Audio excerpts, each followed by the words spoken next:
রাজস্ব সংস্কার কমিশনের সুপারিশ অনুসারে জাতীয় রাজস্ব বোর্ড বিলুপ্ত করার সিদ্ধান্ত নেওয়া হয়েছে। এর জায়গায় দুটি পৃথক বিভাগ করা হচ্ছে।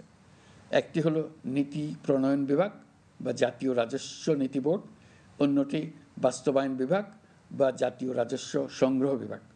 এর ফলে সরকারের পছন্দের ব্যক্তিরা হাজার হাজার কোটি টাকার রাজস্ব ফাঁকি দেওয়ার আর সুযোগ পাবে না। আমি আশা করি পরবর্তীতে যারা সরকারে আসবেন তারাও এই নীতি বহাল রাখবেন। এখনকার যুগ হলো প্রযুক্তির যুগ, সৃজনশীলতার যুগ।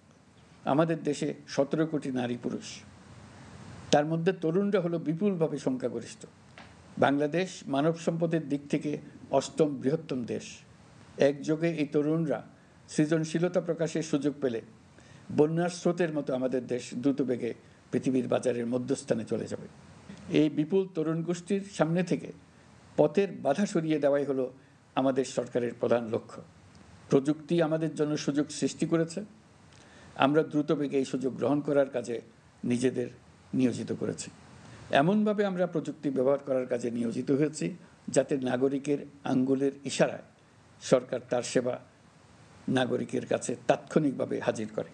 তা নিশ্চিত করার জন্য আমরা সেই সেবা দিতে চাই প্রযুক্তির মাধ্যমে, সরকারি অফিসের মাধ্যমে নয়। ইতিমধ্যে পাসপোর্ট পেতে পুলিশ ভেরিফিকেশনের নিয়ম আমরা বাতিল করে দিয়েছি। এর ফলে বর্তমানে নাগরিকরা আগের চাইতে সহজভাবে পাসপোর্ট সেবা পাচ্ছেন।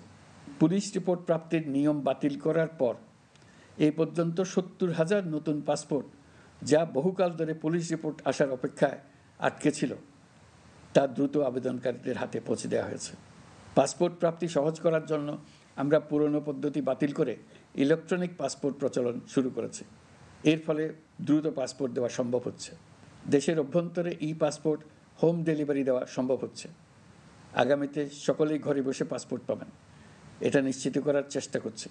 পাসপোর্ট দেওয়ার দায়িত্বে নিয়োজিত কর্মকর্তারা অত্যন্ত উৎসাহ সহকারে দ্রুত এসব পরিবর্তন আনার ব্যাপারে এগিয়ে আসছেন দেখে মনটা আনন্দে ভরে যায়।